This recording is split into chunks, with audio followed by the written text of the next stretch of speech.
warahmatullahi wabarakatuh. Perkenalkan, nama saya Devi Nur Aima dengan NIM 22402066 program studi perbankan syariah.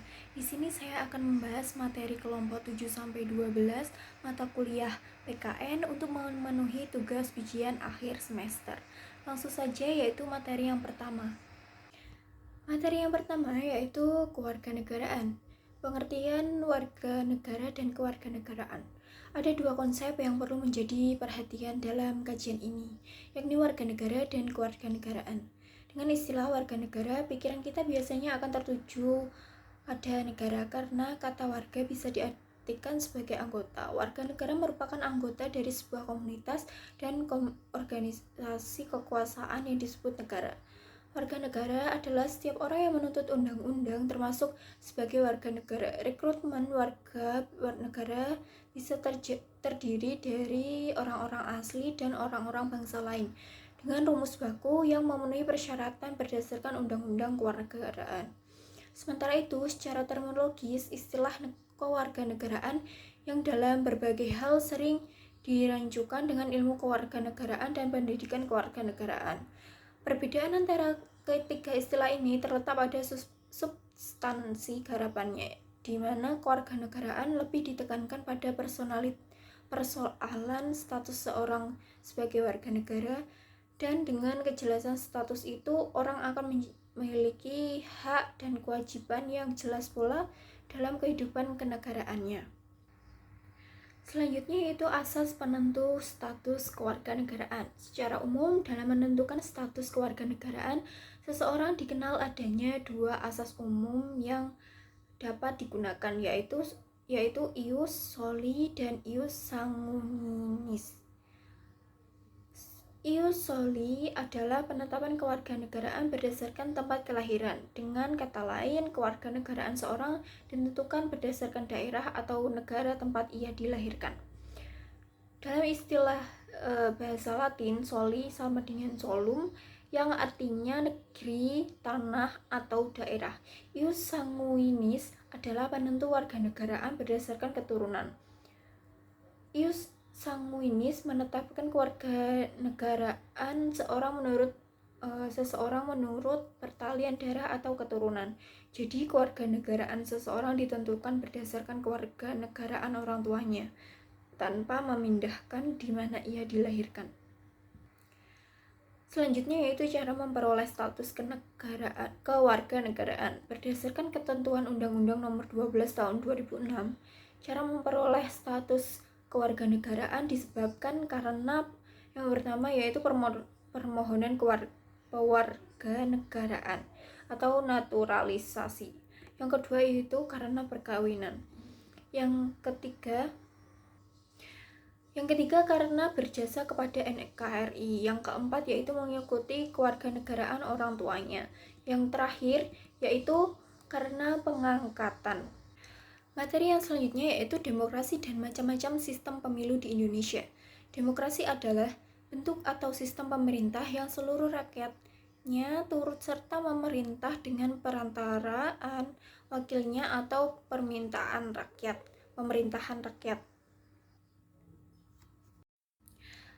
Selanjutnya yaitu otonomi daerah. Otonomi daerah di Indonesia merupakan keniscayaan reformasi setelah kebijakan sentralistik Orde Baru yang menempatkan kekuasaan penyelenggaraan pemerintah pada pemerintahan pusat.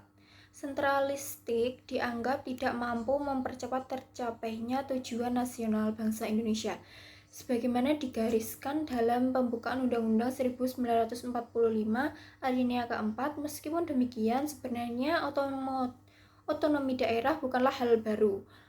Setidaknya kita dapat melihat Undang-Undang 97 Nomor 5 Tahun 1974 Pemerintah Daerah dan Undang-Undang Nomor 5 Tahun 1979 tentang Pemerintah Desa.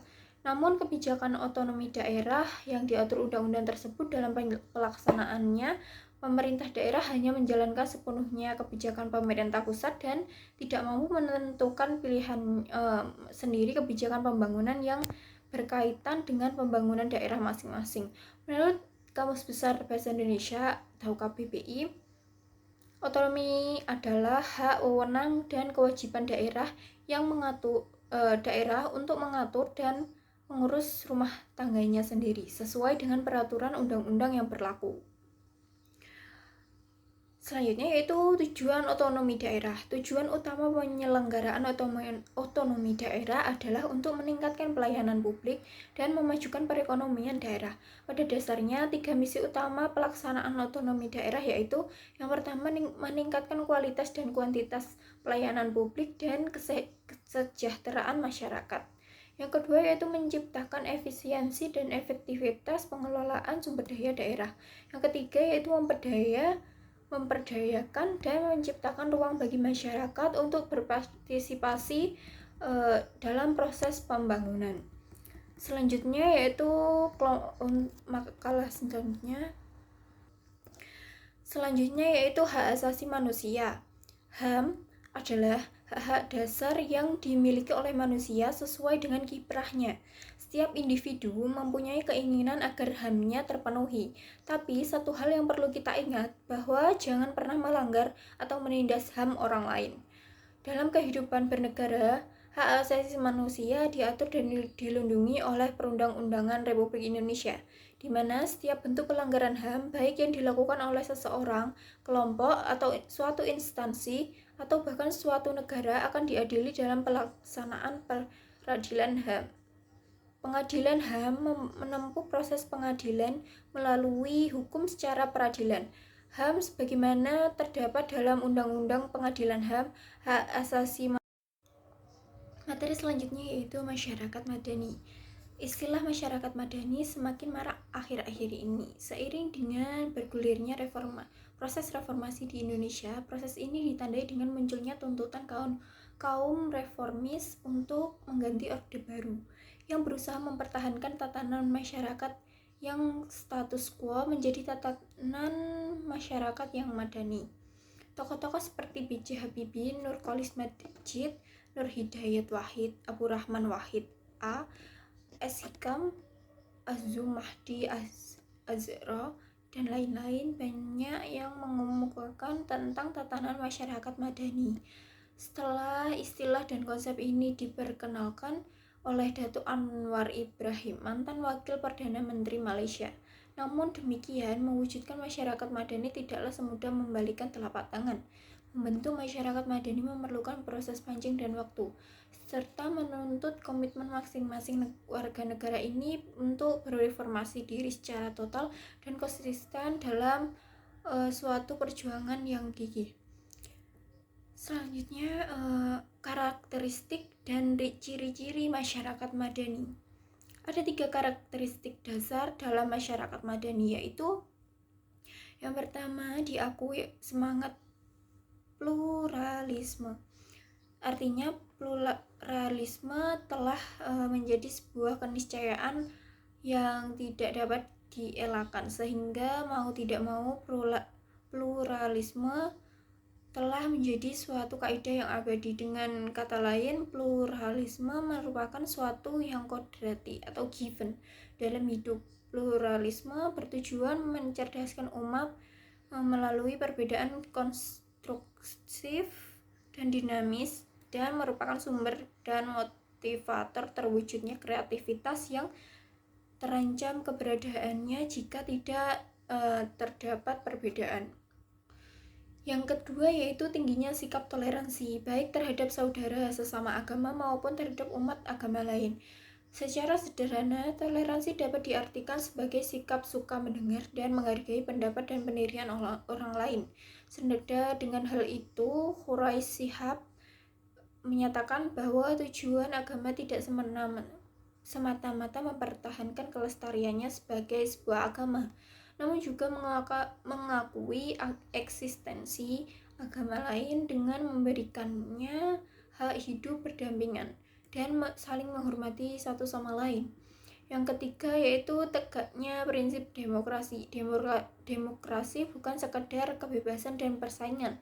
Demokrasi adalah pula suatu pilihan untuk bersama-sama membangun dan memperjuangkan peri kehidupan warga dan masyarakat yang semakin sejahtera.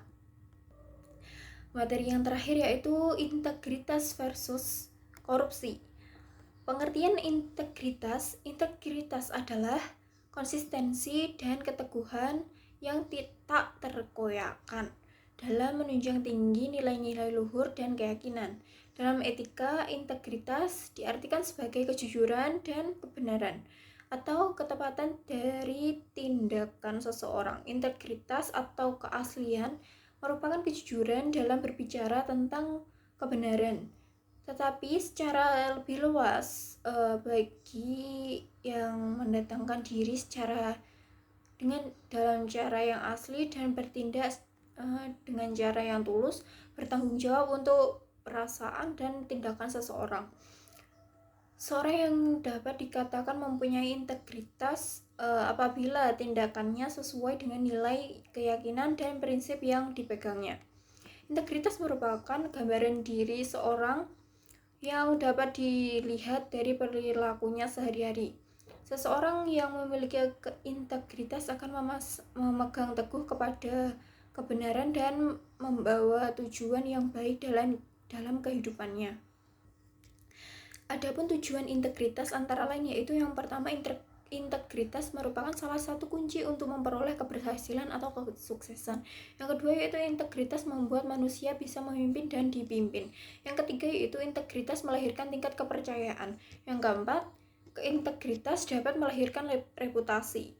Pengertian korupsi. Istilah korupsi berasal dari kata Latin corruptio atau corruptus yang telah disalin dalam beberapa bahasa. Misalnya dalam bahasa Inggris menjadi corrupti atau korupsi, dalam bahasa Perancis menjadi corruptio, dan dalam bahasa Belanda diartikan sebagai korupti. Kata korupsi berasal dari bahasa Belanda dan berasal dari bahasa Indonesia. Korupti yang juga dalam bahasa Belanda berarti korupsi atau penyuapan. Selanjutnya macam-macam dan bentuk korupsi. Yang pertama yaitu mengutip pendapat Amin Rais yang mengklasifikasi korupsi sebagai berikut.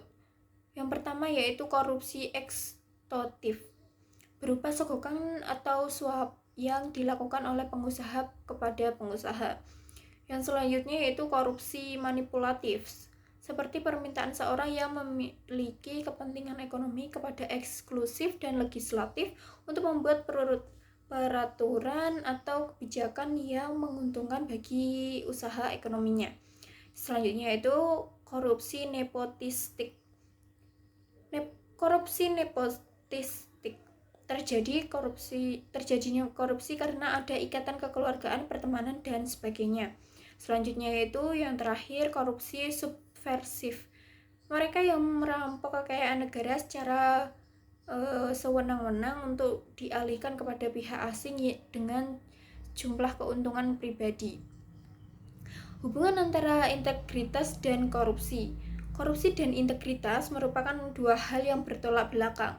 Korupsi merupakan sikap curang yang didasari kesempatan dan tekanan dari pihak lain, sedangkan integritas didasarkan dengan persamaan antara pikiran dan perbuatan, sehingga tidak ada tumpang tindih antara keinginan pribadi dan kebutuhan instansi maupun publik, karena arahnya secara substansial persis berlawanan.